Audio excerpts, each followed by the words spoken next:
स्वागत। आज हम साइकोथेरेपी की दुनिया में हो रहे एक काफी दिलचस्प बदलाव पर बात करने वाले हैं। जी। वो बदलाव है अलग अलग थेरेपी के तरीकों को मिलाकर इस्तेमाल करना। इसे इंटीग्रेटिव या एकीकृत थेरेपी कहते हैं, है ना? हाँ बिल्कुल, इंटीग्रेटिव या इक्लेक्टिक भी कहते हैं कई बार। अच्छा, हमारे पास जो सामग्री है MPC 013 से वो इसी पर फोकस करती है।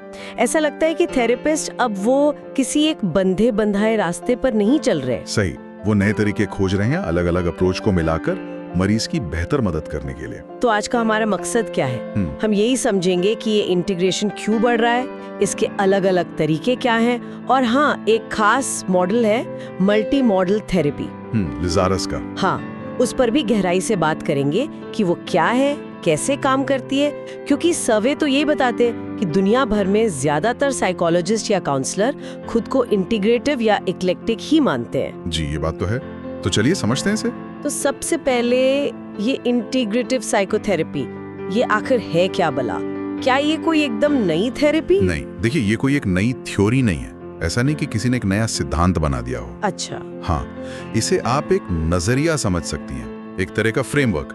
कोशिश ये है कि एक से ज्यादा, मतलब कई अलग अलग थेरेपी के तरीकों से जो अच्छे कॉन्सेप्ट्स हैं, जो कारगर तकनीकें हैं, उनको मिलाया जाए। ओके। मकसद ये है कि थेरेपिस्ट अपने लिए, अपने क्लाइंट्स के लिए जो सबसे अच्छा काम करे, उन सिद्धांतों को चुनकर अपना एक तरीका बना सके, मतलब एक फ्लेक्सिबिलिटी हो। ये जरूरत क्यों महसूस हुई? मतलब पुराने तरीके जो थे वो काफी नहीं थे क्या? क्यों थेरेपिस्ट उनसे हटने लगे? ये अच्छा सवाल है। देखिए, नॉरक्रॉस ने इसे काफी अच्छे से समझाया है। ये बदलाव इसलिए आया क्योंकि बहुत से थेरेपिस्ट जो थे वो किसी एक स्कूल ऑफ थॉट से, जैसे फ्रॉइड का साइको एनालिसिस था या स्किनर का बिहेवियरिज्म, हाँ, उनसे पूरी तरह संतुष्ट नहीं थे। उन्हें लगता था कि यार, इसमें कुछ कमी है या शायद दूसरे तरीकों में भी कुछ सीखने लायक है।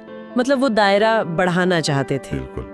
अंतिम लक्ष्य तो यही था और है कि साइकोथेरेपी को ज्यादा असरदार बनाया जाए, ज्यादा एफिशिएंट, मतलब कम समय में ज्यादा फायदा हो, और ज्यादा एप्लीकेबल, यानी अलग अलग तरह के लोगों और समस्याओं पर लागू हो सके। लेकिन ये आसान तो नहीं रहा होगा। आपने जैसे कहा, पहले तो इन अलग अलग स्कूलों में काफी खींचतान रहती थी, सब अपना अपना राग अलापते थे। हाँ बिल्कुल, शुरुआत में तो जबरदस्त कंपटीशन था। फ्रॉइड वाले कहते थे हम बेस्ट हैं, मनोविश्लेषक और व्यवहारवादी एक दूसरे को शायद देखना भी पसंद नहीं करते थे। हर कोई दावा करता था कि बस उसी का तरीका काम करता है। लेकिन फिर धीरे धीरे बर्फ पिघलनी शुरू हुई। जैसे 50 के दशक में डॉलार्ड और मिलर ने कोशिश की लर्निंग थियरी और साइकोएनालिसिस को जोड़ने की। अच्छा, 50 के दशक में भी? हाँ, फिर 70 के दशक में वॉचटेल आए। उन्होंने साइकोएनालिसिस और बिहेवियर थेरेपी को मिलाया। प्रोचास्का ने एक ट्रांस थियोरेटिकल मॉडल दिया जो अलग अलग थियरीज से गुजरने वाले बदलाव के चरणों की बात करता है। फिर SEPI जैसे संगठन बने, मतलब society for the exploration of psychotherapy integration, journals शुरू हुए इसी टॉपिक पर।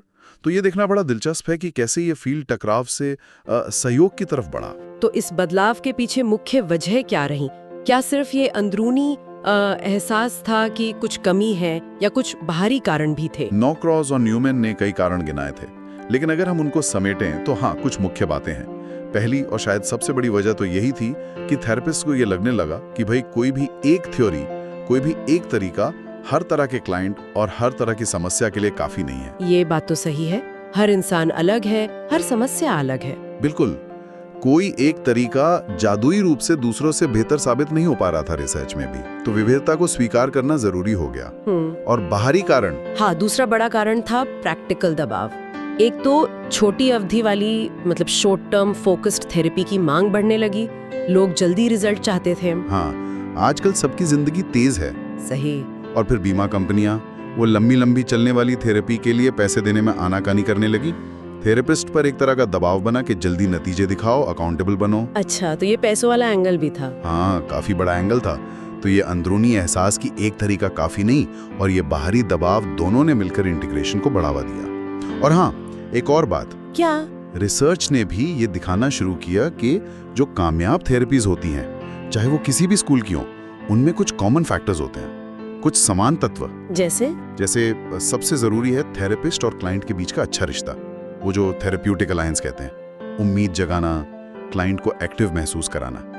तो ध्यान इस पर भी गया कि शायद यही कॉमन चीजें ज्यादा मायने रखती हैं। ये तो बहुत दिलचस्प है। तो ये अलग-अलग थ्योरीज को मिलाते कैसे हैं? क्या इसके कुछ खास तरीके तय हो गए हैं या हर कोई अपनी मर्जी से मिलाता है? नहीं, मर्जी से तो नहीं, लेकिन हाँ, कुछ पैटर्न या रास्ते उभर कर आए हैं। मोटे तौर पर कुछ तरीके दिखते हैं। बताइए। एक है तकनीकी इक्लेक्टिसिज्म, टेक्निकल इक्लेक्टिसिज्म। इसमें थेरेपिस्ट अलग अलग सिद्धांतों से सिर्फ तकनीकें उधार लेता है। वो ये देखता है कि क्लाइंट के लिए क्या काम करता है। अच्छा। वो इस बात की ज्यादा चिंता नहीं करता कि वो तकनीक किस थियोरी से आई है या क्यों काम करती है। फोकस नतीजे पर होता है। लेकिन क्या इसमें ये खतरा नहीं कि बस जुगाड़ जैसा हो जाए, बिना किसी गहरी समझ के? हाँ, ये आलोचना होती है इसकी कि इसमें एक सैद्धांतिक दिशा या कंसिस्टेंसी की कमी हो सकती है।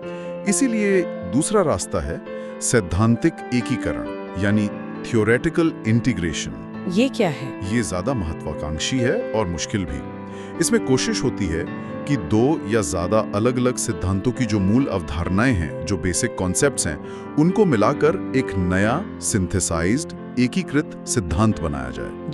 जैसे मनोविश्लेषण और व्यवहारवाद को सिद्धांत के लेवल पर जोड़ने की कोशिश करना। ये बहुत मुश्किल काम है, लेकिन कुछ लोगों ने कोशिश की है।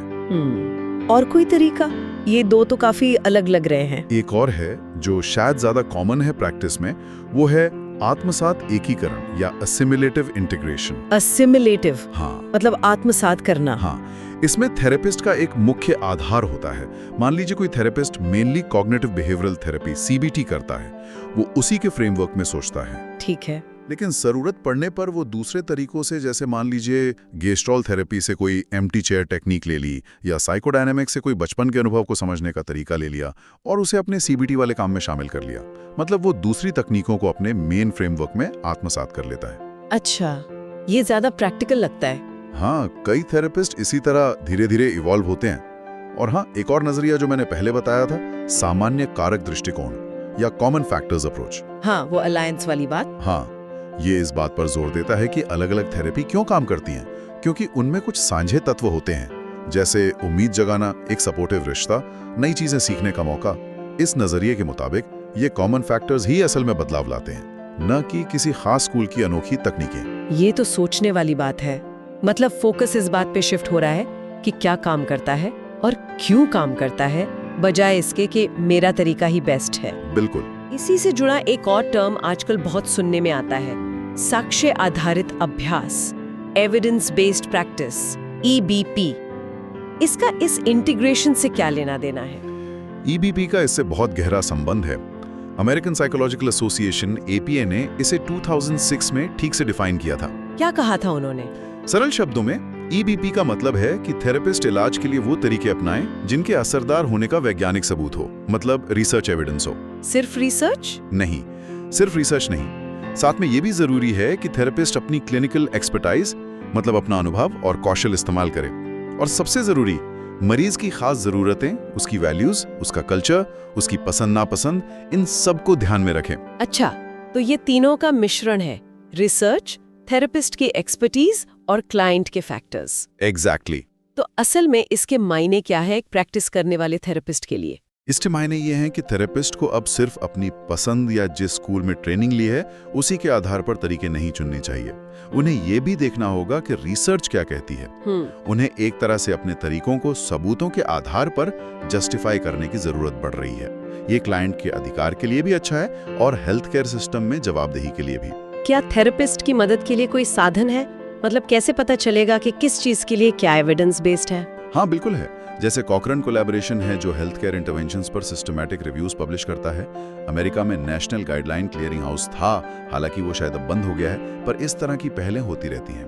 और APA खुद भी प्रैक्टिस गाइडलाइंस जारी करता है अलग अलग समस्याओं के लिए। तो जानकारी उपलब्ध है, बस उसे इस्तेमाल करने की जरूरत है। जी हाँ, इनका मकसद यही है कि थेरेपिस्ट सोच समझकर जानकारी के आधार पर निर्णय ले सकें। तो भविष्य किस तरफ जाता दिख रहा है? क्या कुछ खास तरह की थेरेपी ज्यादा पॉपुलर हो रही हैं या होंगी? नॉरक्रॉस और उनके साथियों ने 2002 में एक बड़ा इंटरेस्टिंग सर्वे किया था, डेल्फी पोल कहते हैं उसे, जिसमें एक्सपर्ट से राय ली जाती है भविष्य के ट्रेंड्स पर। अच्छा, क्या निकला उसमें? उसके आधार पर उन्होंने भविष्यवाणी की थी कि कॉग्निटिव बिहेवियर थेरेपी CBT और उससे जुड़े तरीके जैसे बेक की कॉग्निटिव थेरेपी, ये तो बढ़ेंगे ही।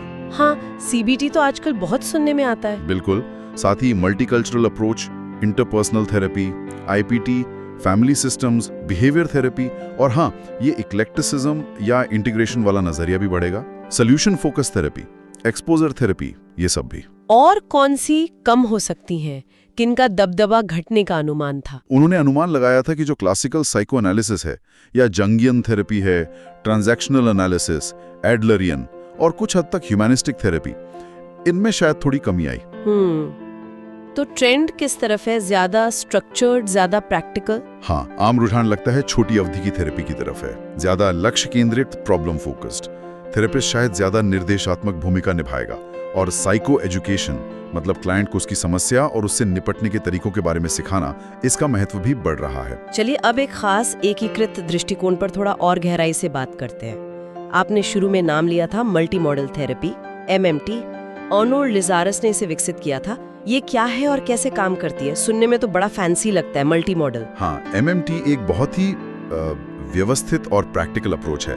इसे तकनीकी रूप से इक्लेक्टिक कहा जाता है। अच्छा, यानी ये तकनीकें उधार लेता है। हाँ, मतलब ये अलग अलग थ्योरी से तकनीकें तो लेता है, लेकिन बहुत ही सिस्टमैटिक तरीके से। ये इस बात की ज्यादा परवाह नहीं करता कि वो तकनीक किस मूल सिद्धांत से आई है।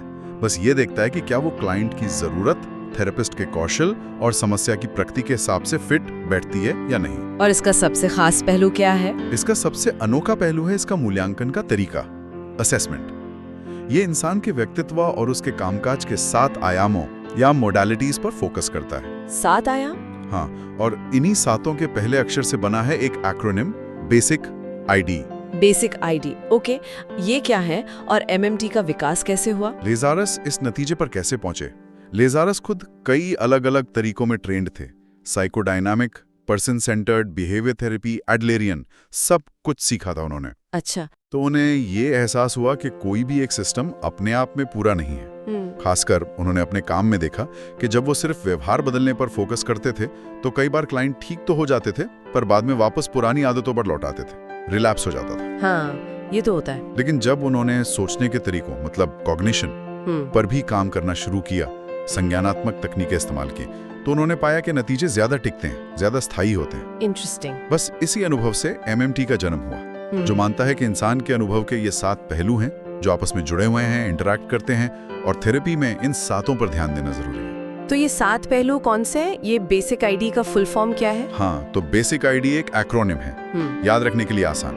B, बिहेवियर, व्यवहार। हाँ। हम क्या करते हैं, क्या नहीं करते, हमारी आदतें, हमारी क्रियाएं। ठीक है। A, इफेक्ट, प्रभाव, भावनाएं। हमारी भावनाएं, मूड, एहसास, गुस्सा, खुशी, डर, उदासी, सब कुछ।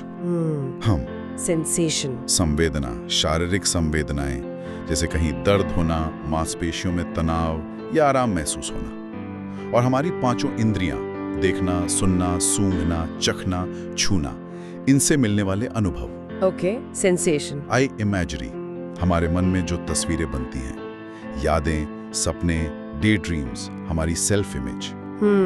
इमेजरी। सी, कॉग्निशन, विचार, हमारे विचार, हमारे विश्वास, हमारी मान्यताएं, हमारी राय, हम चीजों को कैसे इंटरप्रेट करते हैं, हमारा सोचने का तरीका। कॉग्निशन। आई, इंटरपर्सनल, अंतर्वैयक्तिक संबंध, हमारे रिश्ते, दूसरों के साथ हमारा व्यवहार कैसा है, हमारे सामाजिक कौशल कैसे हैं। इंटरपर्सनल। और आखिरी डी, ड्रग्स, बायोलॉजी, दवाएं, जैविक कारक। इसमें हमारा शारीरिक स्वास्थ्य आता है, हमारा खान पान, व्यायाम, नींद।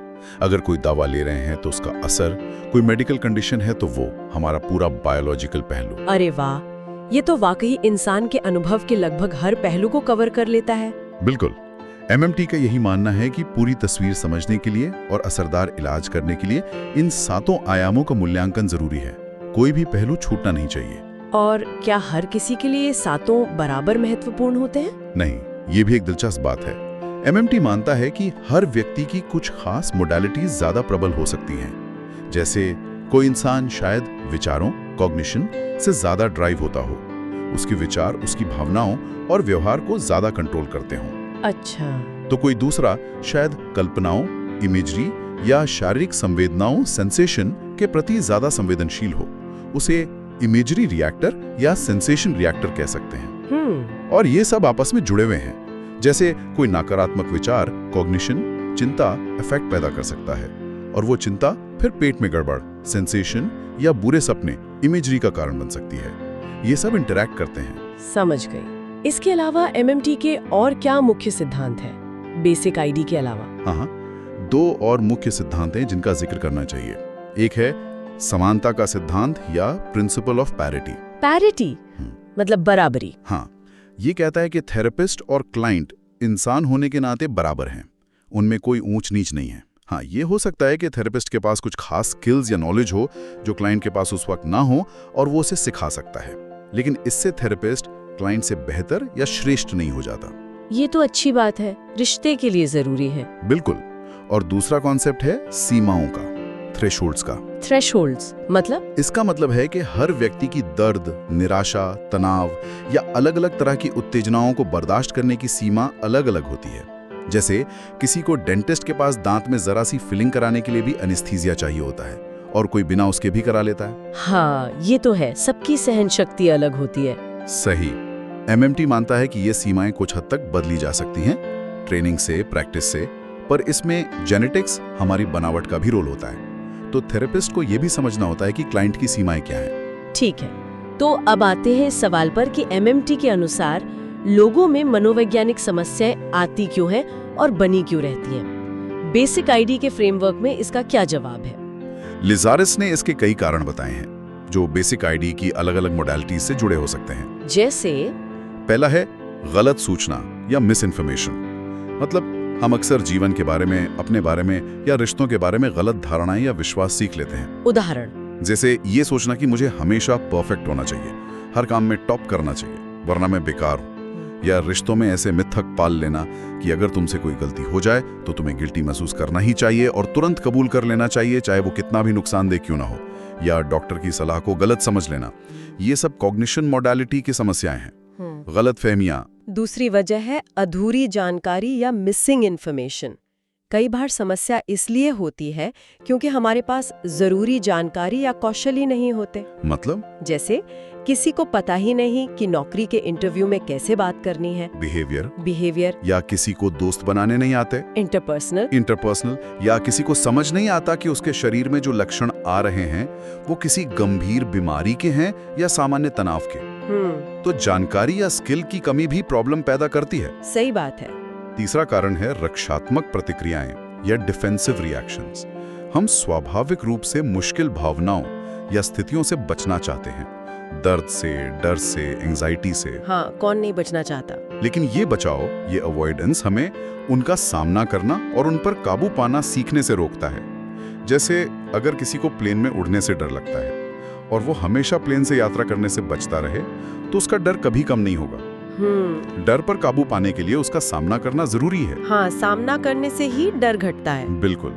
और चौथी एक बहुत आम समस्या है आत्मस्वीकृति की कमी, लैक ऑफ सेल्फ एक्सेप्टेंस। ये क्या है? ये तब होता है जब लोग अपनी किसी कमी, गलती या किसी एक क्षेत्र में असफलता को अपनी पूरी पहचान से जोड़ लेते हैं। जैसे मैं एग्जाम में फेल हो गया, इसका मतलब मैं एक फेलियर हूँ, पूरी तरह से बेकार। हाँ, ये सोच तो बहुत कॉमन है। एमएमटी इस नजरिए को चुनौती देता है। वो कहता है कि एग्जाम में फेल होने का मतलब है कि शायद आपके एग्जाम देने के कौशल, बिहेवियर में कमी है, या आपकी तैयारी, बिहेवियर कॉग्निशन में कमी थी। लेकिन इसका मतलब ये नहीं कि आप एक इंसान के तौर पर बुरे या बेकार हैं, आप फिर भी एक स्वीकार्य इंसान हैं। ये फर्क समझना बहुत जरूरी है। हाँ, अपने आप को कोसने वाले सेल्फ डिफीटिंग विश्वासों को चैलेंज करना एमएमटी का एक अहम हिस्सा है। और ये वाकई एक महत्वपूर्ण सवाल उठाता है कि हम कितनी आसानी से खुद के बारे में नकारात्मक राय बना लेते हैं और उसे सच मानकर बैठ जाते हैं। बिल्कुल। तो अगर समस्याएं इन वजहों से आती हैं, तो एमएमटी के जरिए मनोवैज्ञानिक स्वास्थ्य का रास्ता क्या है? मतलब थेरेपी का लक्ष्य क्या होता है बेसिकली हर मोडालिटी में? एमएमटी हर मोडालिटी के लिए स्वास्थ्य के स्पष्ट लक्ष्य तय करता है, एक तरह से वेलनेस का मैप बनाता है। अच्छा, कैसा मैप? या टाइम मैनेजमेंट। अफेक्ट में लक्ष्य होता है अपनी भावनाओं को पहचानना, उन्हें स्वीकार करना, मुश्किल भावनाओं जैसे गुस्सा, चिंता से स्वस्थ तरीके से निपटना सीखना, और हाँ, खुशी और संतोष बढ़ाना। सेंसेशन में लक्ष्य हो सकता है तनाव कम करने के तरीके सीखना, जैसे रिलैक्सेशन, दर्द को बेहतर तरीके से सहना सीखना, और अच्छी शारीरिक संवेदनाओं पर ध्यान देना, जैसे स्वाद, संगीत। इमेजरी में लक्ष्य होता है नकारात्मक कल्पनाओं या डरावनी यादों की जगह मददगार कोपिंग इमेजेस बनाना, अपनी सेल्फ इमेज को बेहतर बनाना। ठीक है। जो होता है अतार्किक, कठोर या नुकसानदेह विश्वासों को पहचानना और उन्हें बदलना, ज्यादा फ्लेक्सिबल और यथार्थवादी तरीके से सोचना सीखना। इंटरपर्सनल में लक्ष्य होता है रिश्ते सुधारना, बेहतर कम्युनिकेट करना सीखना, अपनी जरूरतें बताना सीखना। और ड्रग्स बायोलॉजी में लक्ष्य होता है सेहतमंद आदतें अपनाना, अच्छा खाना, नियमित व्यायाम, पर्याप्त नींद और जरूरत हो तो सही मेडिकल मदद या दवा लेना। ये तो बहुत ही कॉम्प्रिहेंसिव है, मतलब सेहत को बहुत व्यापक तरीके से देखा जा रहा है। हाँ, यही एमएमटी की खासियत है। वो मानता है कि असली स्वास्थ्य तब आता है जब इन सभी आयामों पर ध्यान दिया जाए। और थेरेपी होती कैसे है, मतलब प्रक्रिया क्या है, और थेरेपिस्ट और क्लाइंट का रिश्ता कैसा होता है इसमें? एमएमटी का ओवरऑल लक्ष्य तो साफ है, दुख कम करना और संतुष्टि या खुशी बढ़ाना। लजारस इसे हेडोनिक कैलकुलस भी कहते थे, वर्तमान की खुशी और भविष्य की खुशी में एक संतुलन साधना। Hedonic calculus. हाँ, मतलब ये देखना कि अभी मजा करने के चक्कर में कहीं भविष्य का नुकसान तो नहीं हो रहा, या भविष्य की चिंता में अभी जीना तो नहीं छोड़ रहे। खैर, जहां तक रिश्ते की बात है, हाँ। लेजारस मानते थे कि कार्ल रॉजर्स ने जो 3 शर्तें बताई थी, सहानुभूति, प्रामाणिकता और बिना शर्त सकारात्मक सम्मान, वो किसी भी अच्छी थेरेपी के लिए बुनियाद हैं, बहुत जरूरी हैं। तो रिश्ता तो वैसा ही वार्म और सपोर्टिव होता है। हाँ, ये रिश्ता ही वो जमीन है, वो मिट्टी है जिस पर तकनीकें काम करती हैं। इसके बिना तकनीकें बेसर हो सकती हैं। लेकिन फिर थेरेपिस्ट की भूमिका क्या होती है? क्या वो सिर्फ सुनता है जैसे रॉजर्स के तरीके में होता है, या ज्यादा सक्रिय होता है? यही एमएमटी की और एक खास बात आती है। थेरेपिस्ट अक्सर एक कोच या ट्रेनर की तरह ज्यादा सक्रिय और निर्देशात्मक, एक्टिव डायरेक्टिव होता है। वो सुझाव दे सकता है, होमवर्क दे सकता है, स्किल सिखा सकता है। अच्छा, तो ये पैसिव नहीं है? नहीं, लेकिन और ये बहुत जरूरी है, सबसे जरूरी है लचीलापन, फ्लेक्सिबिलिटी। लाजरस ने इसके लिए एक बड़ा दिलचस्प शब्द इस्तेमाल किया, प्रामाणिक गिरगिट। Authentic chameleon. प्रामाणिक गिरगिट। ये क्या मतलब हुआ? इसका मतलब है कि थेरेपिस्ट अपनी शैली को, अपने बात करने के तरीके को क्लाइंट की जरूरत और पसंद के हिसाब से ढालता है, जैसे गिरगिट रंग बदलता है। लेकिन प्रामाणिक? हाँ, प्रामाणिक मतलब वो नकली या बनावटी नहीं बनता। वो अपनी कोर वैल्यूज और ईमानदारी बनाए रखता है, लेकिन उसका बाहरी व्यवहार क्लाइंट के हिसाब से बदल सकता है। उदाहरण दे सकते हैं? जैसे कोई क्लाइंट है जिसे शायद बस कोई हमदर्दी से सुनने वाला चाहिए, तो थेरेपिस्ट ज्यादा सुनेगा, कम बोलेगा। कोई दूसरा क्लाइंट है जिसे सीधी सलाह चाहिए, प्रैक्टिकल टिप्स चाहिए, तो थेरेपिस्ट ज्यादा डायरेक्टिव हो जाएगा। हो सकता है किसी तीसरे क्लाइंट को थोड़ा सख्त रवैया चाहिए हो, कोई उसे चैलेंज करे, पुश करे, तो थेरेपिस्ट वो भूमिका भी अपना सकता है। तो मतलब थेरेपिस्ट को बहुत वर्सेटाइल होना पड़ेगा? बिल्कुल। लेजारस का मानना चला कि जब थेरेपिस्ट अपनी शैली क्लाइंट की पसंद से मैच करता है, तो क्लाइंट के थेरेपी बीच में छोड़कर जाने, अट्रिशन की संभावना कम हो जाती है, रिश्ता मजबूत बनता है। इसे बिस्पोक थेरेपी भी कहा गया है। जैसे दर्जी नाप लेकर सूट बनाता है, वैसे ही थेरेपी क्लाइंट के हिसाब से बनाई जाती है। ये सुनने में तो बहुत अच्छा लगता है, लेकिन क्या ये वाकई संभव है कि एक थेरेपिस्ट इतनी अलग-अलग शैलियां अपना सके? क्या इससे उसकी अपनी पहचान, उसकी प्रामाणिकता पर असर नहीं पड़ता? ये एक वाजिब सवाल है, और लेजारस का जोर इसी प्रामाणिक शब्द पर था। मतलब थेरेपिस्ट को अपनी मूल मान्यताओं और ईमानदारी को बनाए रखते हुए अपनी शैली में लचीलापन लाना है। ये नहीं कि वो हर क्लाइंट के लिए बिल्कुल अलग इंसान बन जाए। यह जरूर एक स्किल है जिसे सीखने और प्रैक्टिस करने की जरूरत होती है। और बदलाव की प्रक्रिया कैसे होती है? मतलब सेशन कैसे चलते हैं? बदलाव की प्रक्रिया तो क्लाइंट के थेरेपी में आने से पहले भी शुरू हो सकती है, अगर उसने खुद कुछ पढ़ने या समझने की कोशिश की हो। थेरेपी में पहले सेशन से ही बेसिक आईडी प्रोफाइल बनाना शुरू कर दिया जाता है।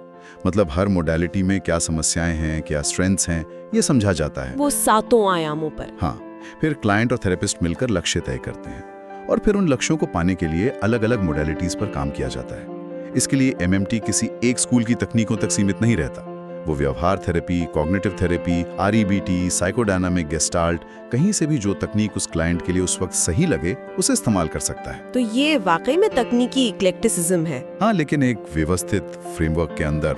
सेशन की फ्रीक्वेंसी भी क्लाइंट की ज़रूरत के हिसाब से तय होती है। शुरू में हफ्ते में एक बार, फिर शायद 2 हफ्ते में एक बार, फिर महीने में एक बार।